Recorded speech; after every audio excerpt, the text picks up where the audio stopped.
c'est Hélène. J'espère que vous avez passé un bon week-end et que vous êtes en train de passer une bonne semaine aussi. Si c'est pas le cas, eh bien j'espère vous relaxer un petit peu en attendant le week-end. Et aujourd'hui, en fait, je vais répondre à une demande d'une auditrice. Il y a un petit moment de ça.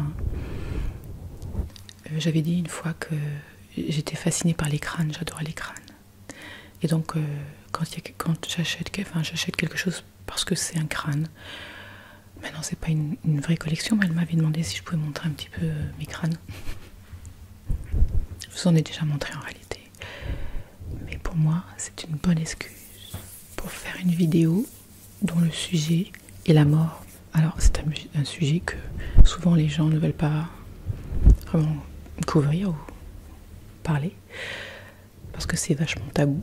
Et moi, je vais en parler parce que la mort, je veux dire, c'est important de, comment dirais-je, de relâcher cette énergie négative autour de la mort en parlant, parce que c'est quelque chose qui fait partie de notre vie. Et donc, de manière objective, aujourd'hui, je souhaiterais en parler avec vous. Planter des petites graines positives pour pouvoir essayer d'avancer, de comprendre le sujet. Un certain nombre d'entre vous ont peur de la mort. J'avais énormément peur de la mort avant mon éveil spirituel, et maintenant je n'en ai plus peur. Je ne peux pas dire que j'en ai plus peur complètement, mais comment dirais-je, la partie qui me fait peur n'est pas celle d'après la mort ou quoi que ce soit, c'est plutôt le fait d'arrêter de respirer, ou ce petit moment entre les deux. Mais avant j'avais très peur, donc automatiquement j'avais pas du tout envie d'en parler, on est bien d'accord. Alors ma collection entre guillemets, déjà je vous montre mon t-shirt, ça c'en est un, enfin plusieurs. Et je vais faire des bruits près du micro. Et en fait la semaine dernière j'ai fait une vidéo sur les porte-encens, vous vous souvenez, et je portais un truc bleu, et ben c'était un crâne, mais ça se voyait pas, alors je vous le montre aujourd'hui. Donc c'est le même genre que celui que j'ai, mais c'est une forme différente. C'est joli, hein. Enfin pour ceux qui aiment les crânes, sinon ça doit être moche en fait. Ça fait pas peur. Donc voilà, j'ai deux t-shirts. J'en avais un autre avant, mais je ne sais pas du tout ce que j'en ai fait, alors bref, qu'importe. Bon, ça fait un peu rock'n'roll, vous allez me dire, je ne mets pas tous les jours non plus, mais j'aime beaucoup. Et puis la couleur aussi, j'aime beaucoup la couleur. Quelqu'un m'a dit que la couleur m'allait bien la semaine dernière, c'était sympa. C'est vrai, je pense que ça me va bien, parce que j'ai la peau foncée, ça ressort bien, non? Vous voyez? Sympathique. Bref.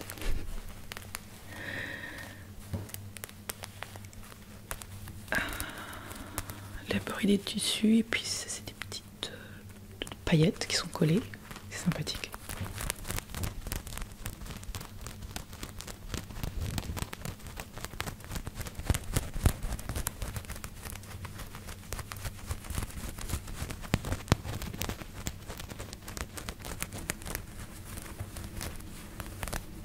Bon, je vais faire gaffe pour pas les retirer, pas l'abîmer.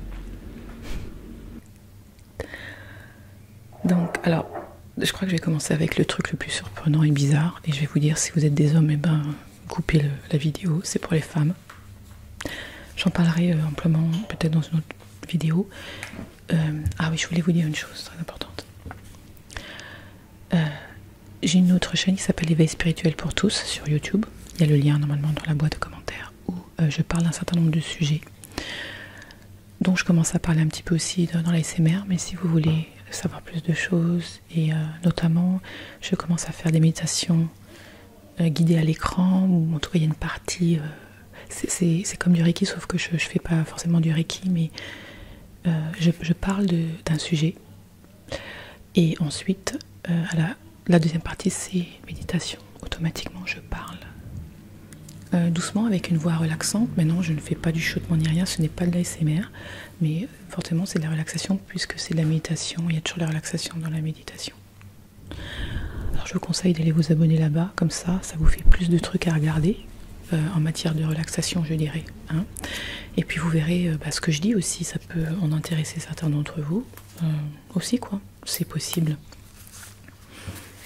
C'est du développement personnel, du développement spirituel, donc le développement de l'être humain, basically. Bon bref, donc je vous aurais prévenu, c'est pour les filles, donc ne vous plaignez pas, s'il vous plaît, merci. Les hommes, hein, je veux pas. Parce qu'en fait, j'ai entendu la fille qui est un peu bizarre, mais bon, qu'importe, hein. J'assume. Alors premièrement, c'était pour vous dire que ça, c'est une serviette hygiénique, quand on a ses règles, donc, qui se lave, qui se réutilise, parce que ça se lave, c'est en tissu, etc. Et bien, à l'intérieur, c'est du bambou qui permet de... La fibre de bambou qui permet de, vous savez, d'absorber nos règles. Hein. Bah, je suis désolée, on vient de j'en parler.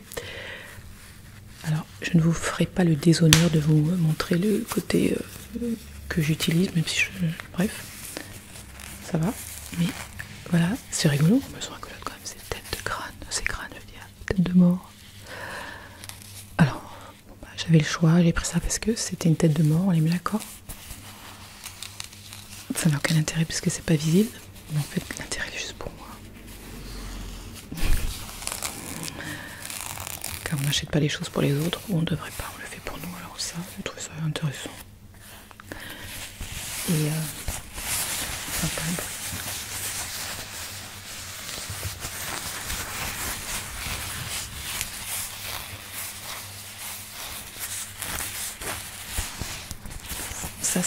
Alors ça se met sur le slip comme ça, et il y a 2 pressions ici, et ça s'accroche en dessous comme ceci.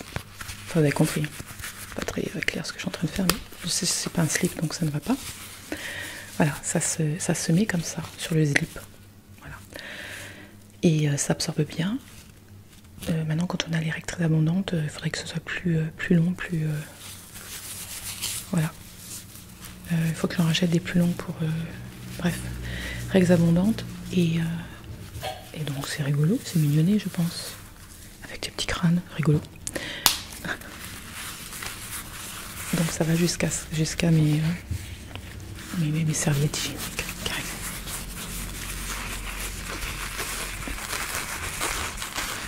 Alors, bon, les hommes, vous pouvez revenir parce qu'on a fini, c'est juste ça. Je pense que je ferai une vidéo sur ce genre de choses sur l'autre chaîne, à moins que je le fasse ici aussi en chuchoté, who knows, je ne sais pas, on verra bien.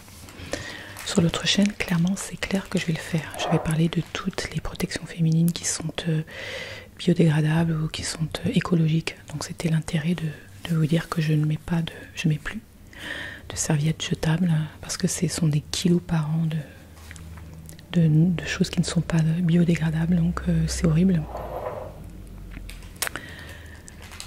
Mais c'est pas la chaîne pour en parler de manière profonde dessus, on verra bien. La mort, vous savez, les Tibétains, en fait, ils en parlent énormément. Ça fait partie de leur éducation.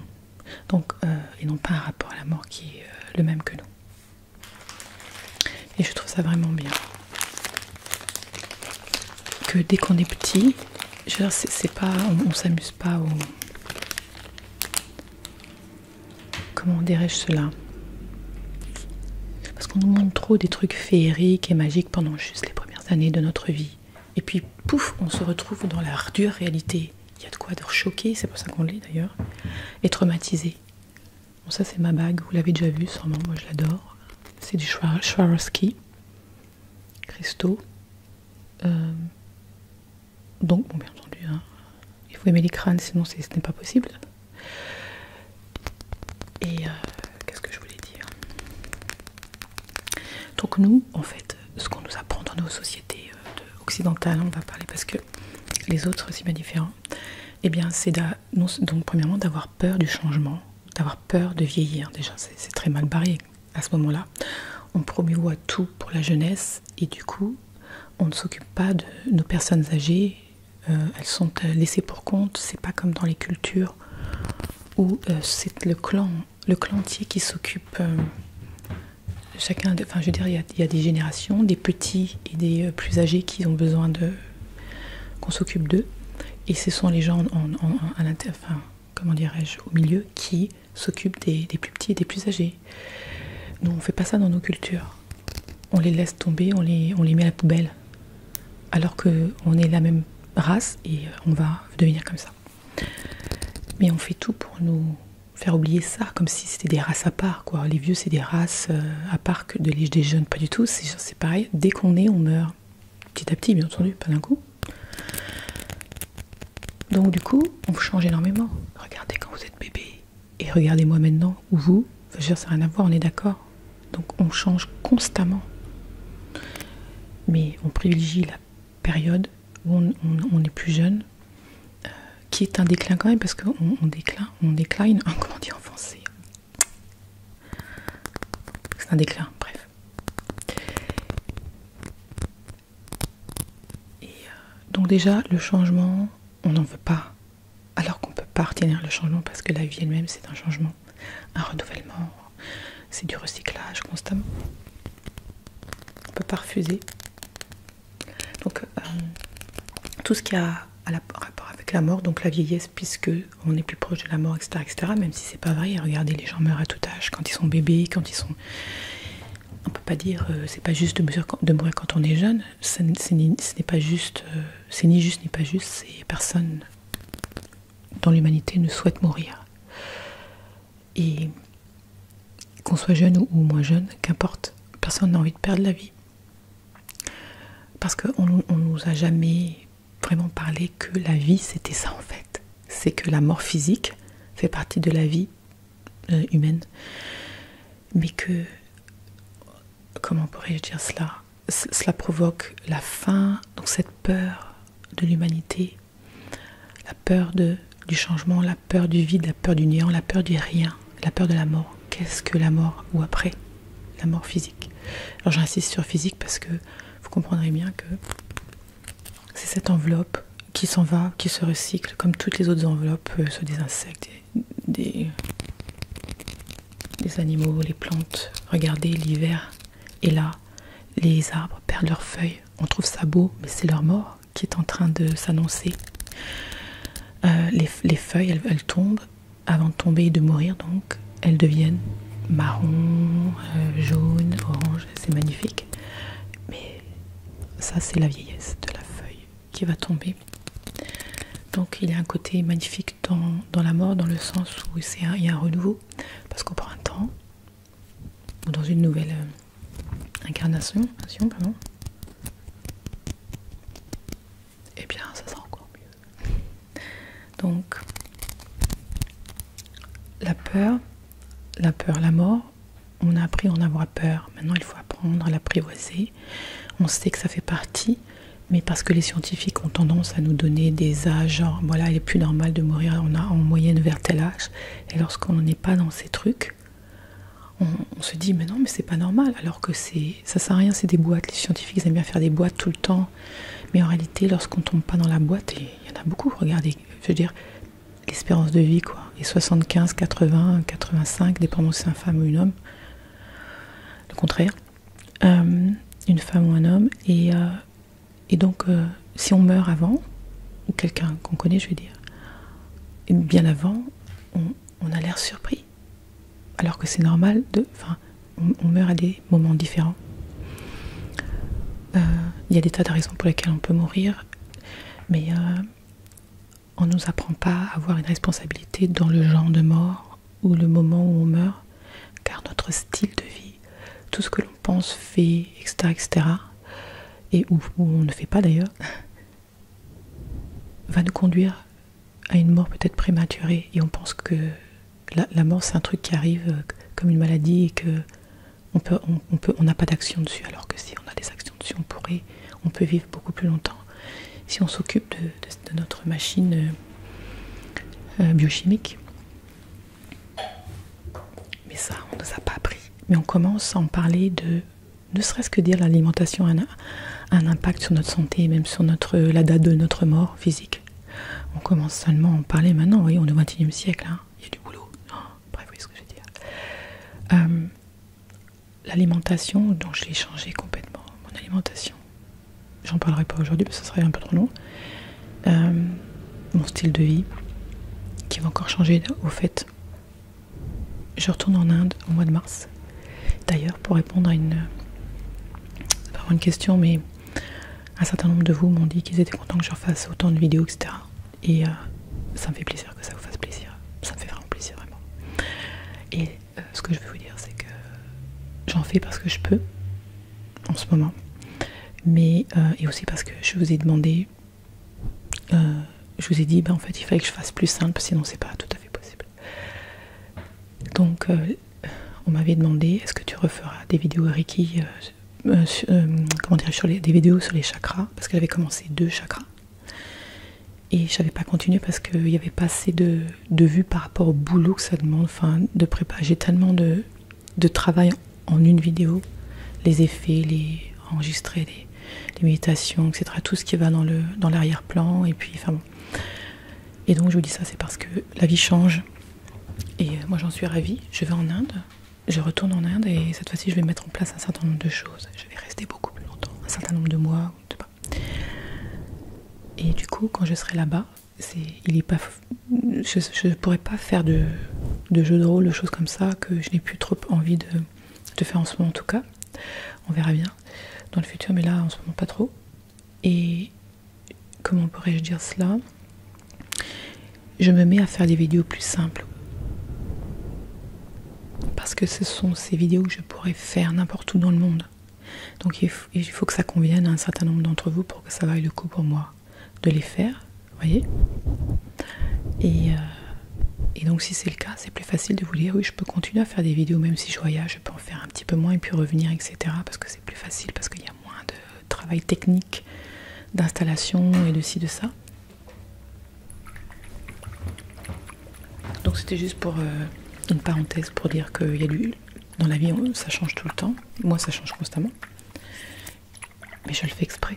Enfin, je veux dire, je le désire, donc ça arrive exactement comme je veux. Ça, vous l'avez déjà vu. C'est mon crâne qui est, comment dirais-je, mon petit flacon.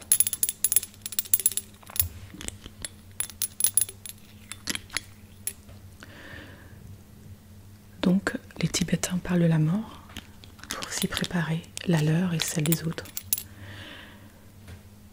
Dans ma famille, j'ai quelqu'un que j'aime tant qui est malade, gravement. C'est très difficile de vivre en parallèle avec ça parce qu'il faut vivre et continuer à faire ce qu'on a à faire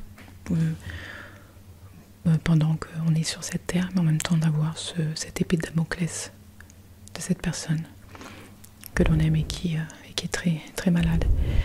Ça m'a appris énormément de choses sur profiter de la vie et puis ne pas se compliquer, ou pas se compliquer ce que sera demain.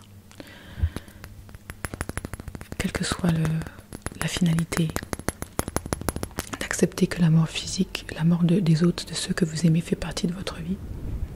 Et vous ne pouvez pas l'éviter, on ne peut pas arrêter de respirer.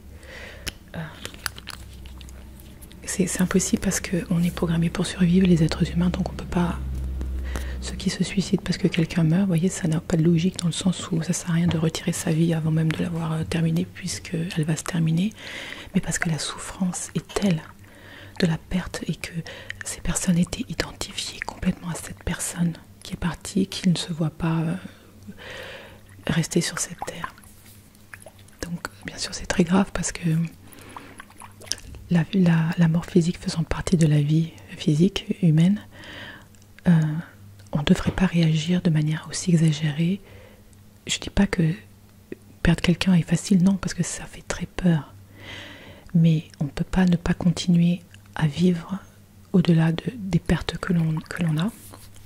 Et je ne pense pas qu'il souhaiterait que comment dirais-je, on se détruise non plus, vous savez. Donc c'est un handicap et c'est simplement parce qu'en fait c'est un sujet tabou dont on ne nous parle pas. Il n'y a pas d'éducation de la vie. Moi ce que je vais faire, je programme de faire une école de la vie, c'est-à-dire de parler des choses au-delà de la mort physique, mais tout en général. Lorsqu'on finit l'école, bon ben, qu'est-ce qu'on fait maintenant? Vous voyez, je veux dire, on doit, bon, apparemment il faut trouver un travail, il faut machin, on ne sait pas, on est dirigés comme des moutons vers différents parcs, le parc du travail, le parc de ci, le parc de ça, de la famille, de machin. On nous apprend pas les choses de la vie du tout. Et la mort fait partie du sujet dont on devrait parler. La souffrance physique, tant de gens en souffrent. Il y a la queue dans des lits cliniques spécialisés pour les douleurs, mais il n'y en a pas assez. L'accompagnement de fin de vie, ouais, il n'y en a pas assez, il n'y en a pas beaucoup. Ma mère, elle est en train de faire une formation. Elle est infirmière, elle est en retraite et elle fait cette formation. Et je trouve ça super parce qu'elle n'en a pas peur de la mort. Et les gens ont besoin d'être accompagnés. Moi, c'est quelque chose qui m'intéresse énormément aussi. C'est pas facile parce que je n'ai pas travaillé dans des milieux hospitaliers, à part une fois, pour un stage quand j'étais toute jeune.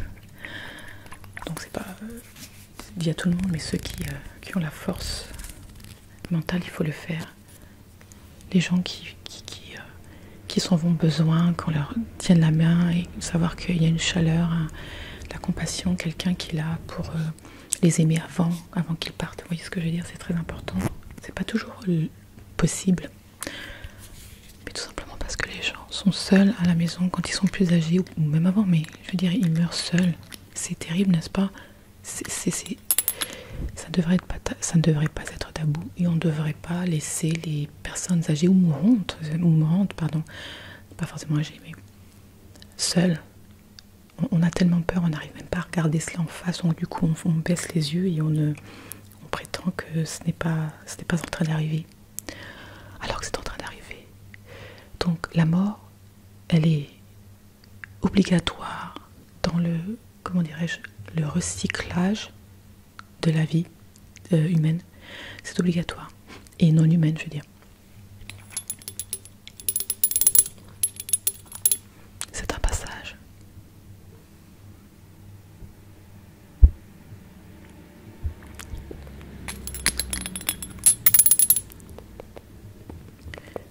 C'est exactement... Qu'est-ce que je fais?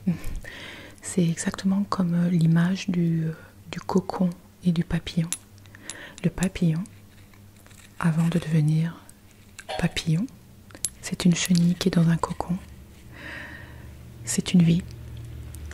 Et lorsque le cocon et la chenille est prête, eh bien l'enveloppe se déchire et vous avez un renouveau, une nouvelle vie. Ce papillon, qui n'est plus du tout ce qu'il était avant. Eh bien la mort, c'est ça. C'est après le cocon, il y a quelque chose d'autre. Mais c'est pas quelque chose dans le genre chose. Vous voyez?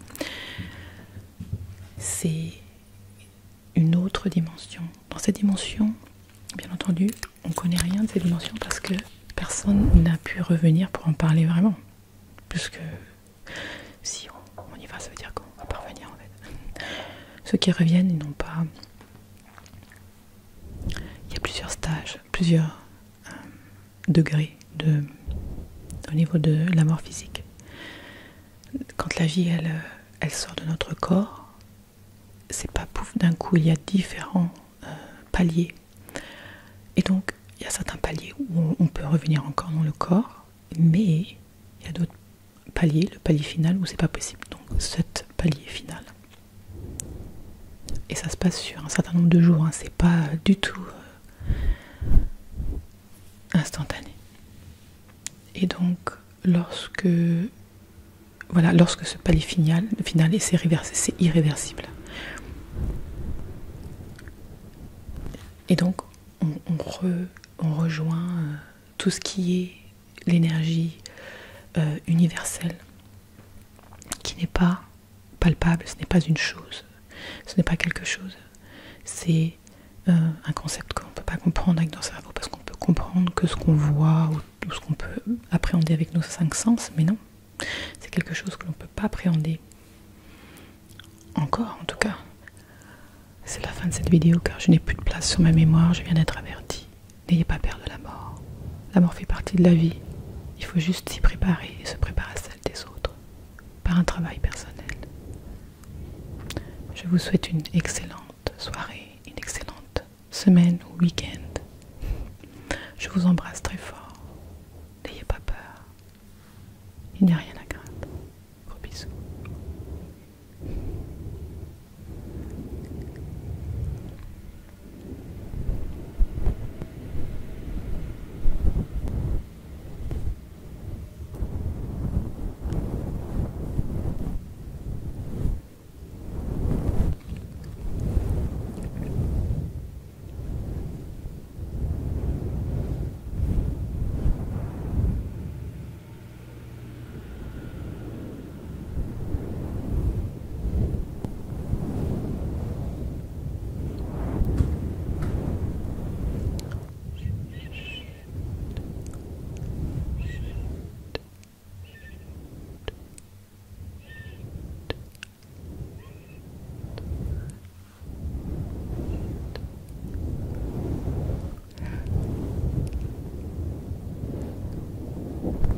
J'attends que ma caméra elle coupe. Ça va tarder.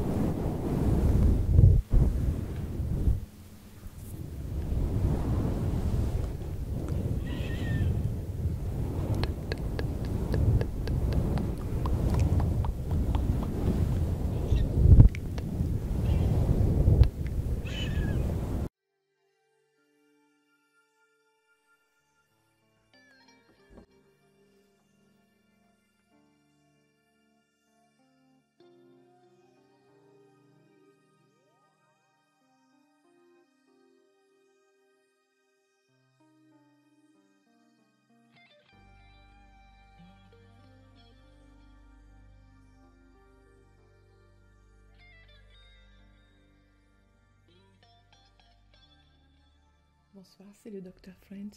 Je suis contente de vous voir à nouveau. Comment allez-vous depuis notre nettoyage des oreilles? Très bien. Je vais vous poser des électrodes, d'accord? Donc les électrodes seront mises au niveau des tempes.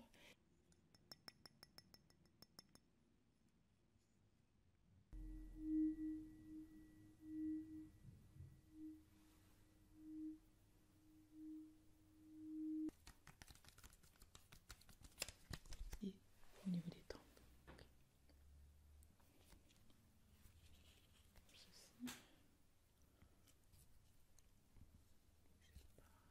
Aussi. Voilà.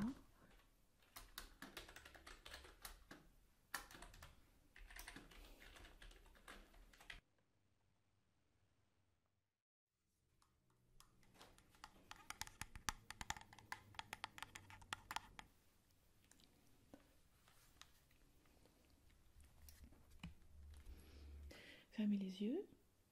Je vous parlerai avec les micros. Il y en a un ici et il y en a un ici. D'accord. Parfait.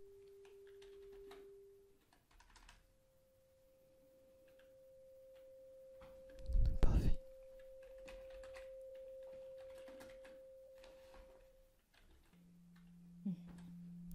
Parfait. Je dors en paix et me réveille. Je dors en paix et me réveille reposé. Reposé.